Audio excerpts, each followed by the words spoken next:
have a Christmas tree in your home but aren't crazy about sweeping up all those pine needles, Ken Wingard is here. He's our answer man. Any questions you have, which we're going to have some for you later on, he's got an answer for you. This one is the invisible Christmas tree. I don't see it. Where is it? It is.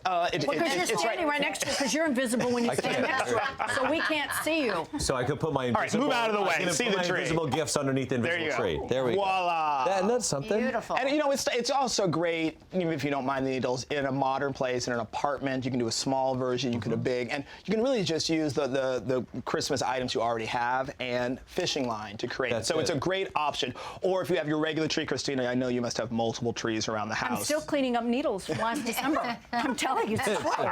It's true. I find them everywhere. I like it because you save trees and you save fish. Fish? Fish. Yeah, because you're the fishing line. Wait for it. Wait for it. All right, so. Reel us in on that one. Exactly. Yes. I knew you fit in here perfectly. All right. Now that I have you all on the hook. So you want to, thank you. You want to start off with, this is a piece of. No. Okay, Aaron, come on. Say it. He said it's because we're so gillable. What else you got?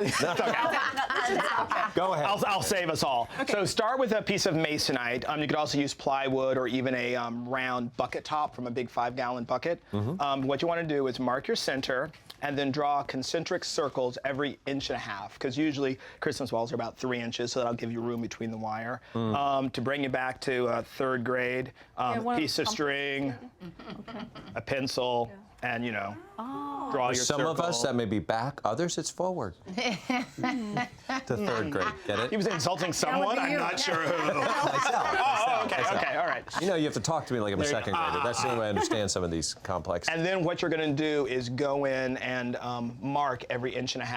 Again, just with a little, I just cut a little piece of paper and just made that same mark around.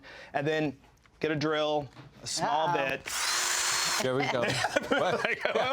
Mary's like, easy. If I did it while I plied, Mary, That would really make it easier on me. I'm not used to heavy equipment around me. and then all you're going to do is just quickly go around and drill all of your holes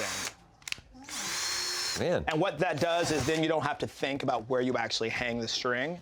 And then a Dremel would be really handy for that, too. A Dremel would be great. Really... A Dremel would be great. Or you could even go around with a hammer and nail if you wanted to do it old school. Then get your fishing line, cut it, figure out the length that you want your whole thing to be, and I just cut them all the exact same length to start off with. That just makes it easier. And then you want something to secure it at the end. Here I'm just using a washer, but you could use a nail, you could use a bobby pin, something to keep the string from going through. I suggested buttons. You did suggest buttons. I suggest buttons. Wow, Could be you Christmas win. buttons. I am all up in this. You're like all Mr. DIY. No, I just happen to like like this this material. When I project? saw this, I was like, this is really cool. And then the super simple, all you're gonna do is thread your, this is where you need your glasses. Thread your, I need glasses. Yeah, I'm not wearing my glasses. Let me help you. Thank you, Mark. There you go. I can't get it. I can't have my glasses. What test line is this? It's got to be. So okay, here is I started with 4-pound, which is the thinner stuff, and I switched to 12-pound because the 4-pound was like threading seriously a needle, a camel through a needle head. So you want something that's a little bit thicker, and then there you go. And so you just hang this. I did 4 wires at the top, hung it from a hook, and then you just want to hang wire from all of your holes. And then, and we have a roll here of me doing it last night. Then you just simply attach all of the ornaments. Here we go. Here's me threading. I had a lot of coffee. Amazing. With that 12-page whatever.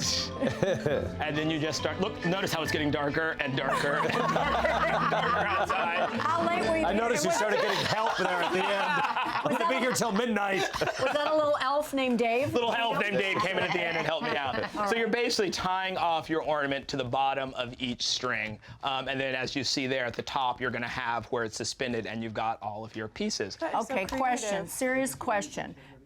If these things get tangled up, you're in trouble, all right? So if you want to save it for next year, are there any tricks that we can use to save it so they don't, you take them out of the box, they'll hang? Okay. So the way I did this, if you're using single use, just tie a knot onto your ornament and you're done. If you want to use it multiple years, do it through a Christmas hook, like an old-fashioned Christmas hook. So then when you're done, take off the hook, take all your strings and group them together, piece of masking tape, come down a few inches, piece of masking tape, piece of masking tape, curl it up on top of your, slip it into a bag. That's a piece Okay, of tape. great. Yeah. Clever.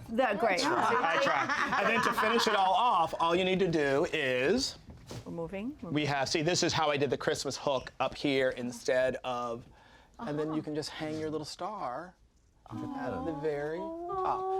By the way, this is not recommended for households with cats. Yeah. This is a dog sort of situation. I can see what you mean. Yes. Okay. Wonderful. That's We're going to fine. put up all the instructions on Pinterest, our Pinterest page, pinterest.com/home and family. KennethWingard.com is another lovely site for you to check out some of his talents. Let's look. That's waiting there for you.